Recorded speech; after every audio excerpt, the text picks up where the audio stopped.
Olá, eu sou a professora Cristiane Pinheiro, da Universidade Federal do Piauí, e essas são as minhas orientandas, Juliene Souza e Cássia Vitória. Apresentaremos o relatório de pesquisa, oriundo do projeto de iniciação científica, vinculado à Universidade Federal do Piauí. O título da pesquisa é o Projeto Educativo Literário da Semana de Arte Moderna e seus desdobramentos entre os anos de 1922 a 1929. O problema de pesquisa que nós elegemos é como ocorreram as principais práticas educativo-literárias da Semana de Arte Moderna e do período pós-semana. Como objetivo geral, elegemos analisar a Semana de Arte Moderna e os periódicos dela resultantes a partir de uma perspectiva educativa.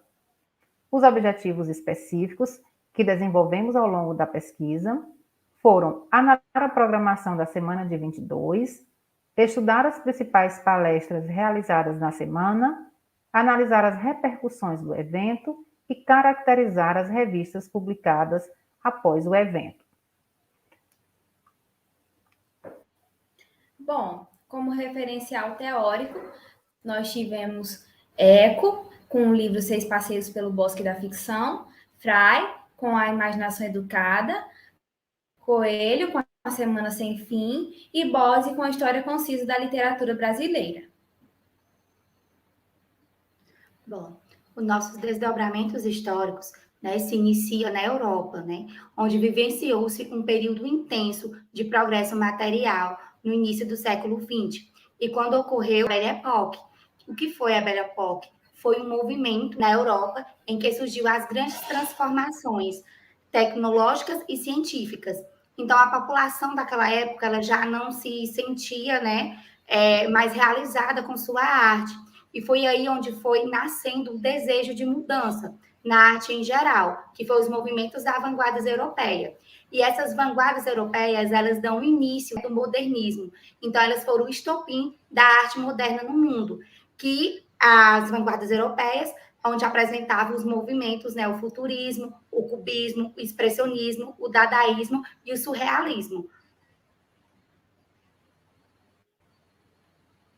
Bom, como embasamento teórico principal, nós temos a teoria do leitor-modelo de Eco, porque nós sabemos que, ao realizarem a Semana de Arte Moderna, eles estavam nada mais, nada menos do que produzindo textos. E nós sabemos que textos, eles têm os seus leitores, eles têm os seus receptores, e eles transmitem uma mensagem. E, diante disso, eles estavam se preparando, eles sabiam que ali teriam leitores empíricos e leitores modelos. Os leitores empíricos podem ler de várias formas. E não existe lei que determine como devem ler, porque, em geral, utilizam o texto como um receptáculo de suas próprias paixões, as quais podem ser exteriores ao texto, provocadas pelo próprio texto. Ou seja, os leitores empíricos são aquelas pessoas que vão trazer uma bagagem das experiências que eles já possuem, daquilo que eles acreditam. Ou seja, eles não vão interpretar o texto, eles não vão compreender o que está realmente ali no texto, porque eles vão deixar se levar por aquilo que eles já carregam, as suas próprias paixões. E os leitores modelos são aqueles espectadores dispostos a sorrir e a acompanhar uma história que não os envolve pessoalmente. Esse tipo de espectador, ou leitor, no caso de livro, é o que eu chamo de leitor modelo, uma espécie de tipo ideal que o texto não só prevê como colaborador, mas ainda procura criar. Ou seja, esse era o tipo de leitor ideal que eles estavam esperando. Aquelas pessoas que compreendessem aqueles ideais que eles estavam trazendo e não se deixassem levar pelos seus ideais, pelas suas experiências. Eles queriam que elas compreendessem as mensagens que eles queriam trazer, Que era o rompimento com a arte passadista, com o classicismo, era trazer esse novo modelo para a arte. E, diante disso, causava uma educação, que era a educação do imaginário. A literatura, ela pertence ao mundo que o homem constrói. e não ao mundo que ele vê. Pertence ao seu lar e não ao seu ambiente. O mundo literário é um mundo humano, concreto, de experiência imediata.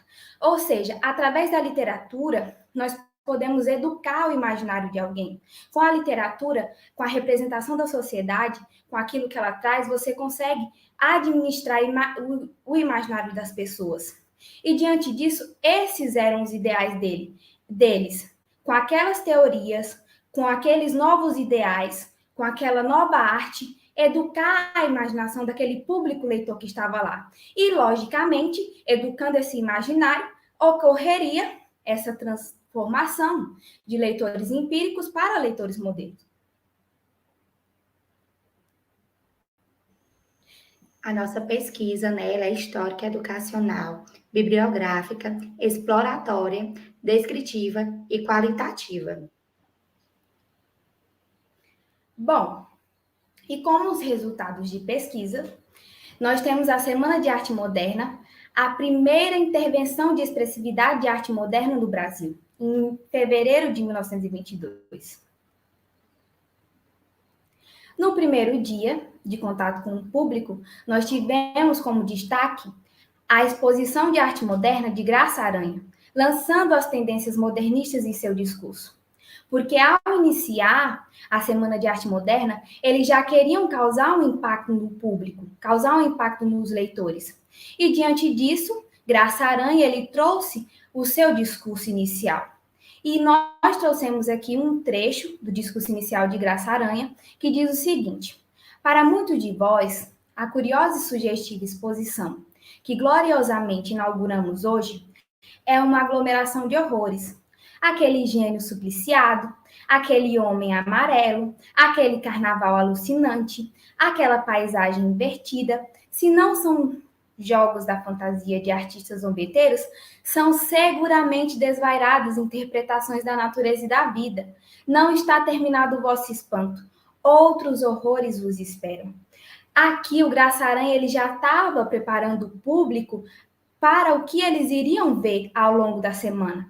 As artes, todas aquelas coisas diferentes, como ele mesmo fala, aglomeração de horrores. Ele estava trazendo aqui nada mais, nada menos do que o confronto da arte passadista com a arte moderna.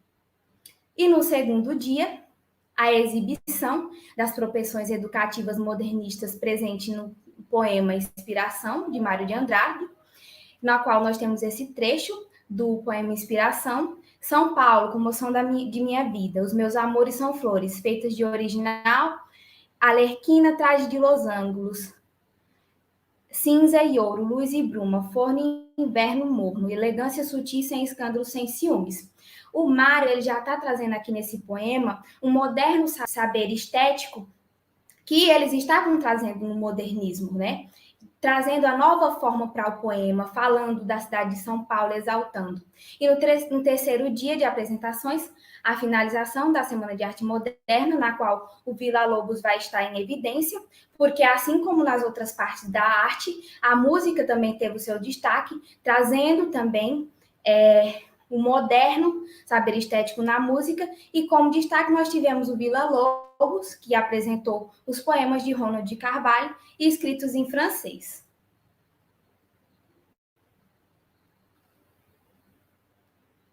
Após a Semana de Arte Moderna, o evento ele não se deu por acabado, como muitos pensam. Teve o prosseguimento dos pensamentos modernistas, que foi contextualizado como pós-semana de 22.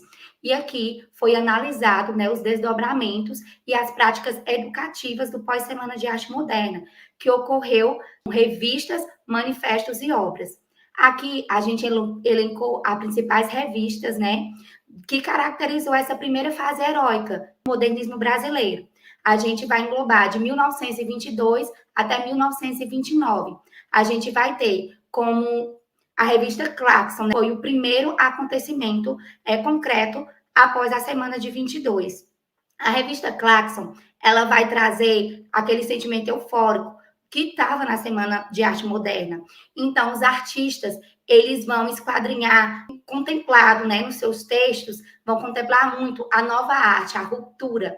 E a Claxon, ela vai trazer uma ideia, né, a ideia central dela de apresentar uma arte genuinamente brasileira e também de contextualizar também a crítica, contextualizar também os problemas do Brasil, não sendo apenas como arte em geral.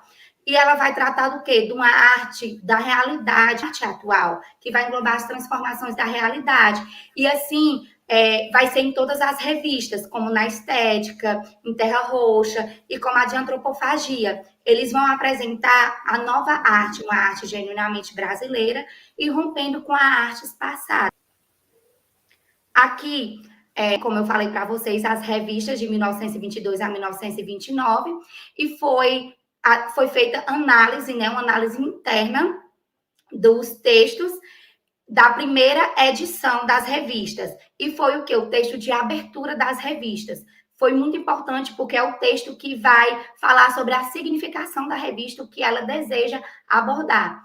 A gente vai ter aqui, por exemplo, a Claxon. Ela vai trazer, né, o texto que vai ter como temática principal a significação e a estética da revista. Então, ele vai falar, em geral, o que a Claxon ela vai apresentar para os seus leitores. E também ele vai evidenciar a estética da Claxon, que era uma estética livre, né? Uma estética que seria totalmente regida dos padrões, como era de costume. E a antropofagia, como, por exemplo, também ela vai trazer uma inovação, porque ela vai apresentar no seu texto, né, abre alas, um ritual. Ela vai descrever sobre o ritual do canibalismo. Então, ela vai evidenciar logo de cara para os seus leitores o que vai tratar a revista, que é absorver, comer, metaforicamente, devorar a arte europeia para se sobressair. Então, ele até fala, né, que surgiu o homem antropófago. Então, eles vão explicar basicamente isso, porque tudo na antropofagia é melhor, tudo na antropofagia vai se sobressair da arte clássica e também, quando a gente vai ver, das outras revistas, porque eles explicam que já o ritual é justamente isso, é pegar o melhor, né, o melhor da Europa, devorar e se sobressair. Para quê? Para que tenhamos, né, uma arte melhor. E concluindo, né, como considerações finais, nós temos que a Semana de Arte Moderna ela se constituiu como um projeto educativo para o modernismo brasileiro, considerando que para a inserção do movimento no âmbito cultural necessitava da iniciativa de artistas que educassem o imaginário dos leitores, empenhando-se na composição de leitores empíricos e leitores modelos. Ou seja, ela se constituiu sim como um projeto educativo em cada demonstração de arte, nos seus periódicos, e é isso que nós trouxemos ao longo dessa pesquisa. Aqui nós temos nossas referências. E obrigada.